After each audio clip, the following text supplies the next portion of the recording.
मनोज जरांगे हे पावसाळ्यात उगवणाऱ्या छत्र्यांसारखे असून ते निवडणूक आली की उगवतात असं म्हणत गुणरत्न सदावर्ते यांनी जरांगे यांच्यावर सडकून टीका केलेली आहे। जरांगे हे पावसाळ्यात उगवणाऱ्या छत्र्यांसारखे आहेत असं म्हणत गुणरत्न सदावर्ते यांनी मनोज जरांगे पाटील यांच्यावर टीका केली आहे।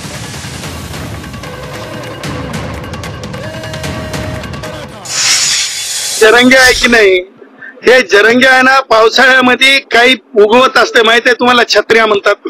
तसं निवडणुका जवळ आल्या ना, हे छत्र्या आहात, हे जरंग्यासारख्या या की नाही, हे लिफ्ट करा दो असतात, हे कुणासाठी तरी काम करत असतात।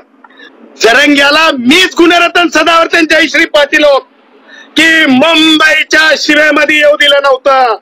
आता परत त्यानं चुळबुळ चुळबुळ वळवळ वळवळ चुळबुळ चुळबुळ वळवळ वळवळ करायला लागलाय, कारण त्याला माहिती आहे की निवडणुका तोंडावर आहेत।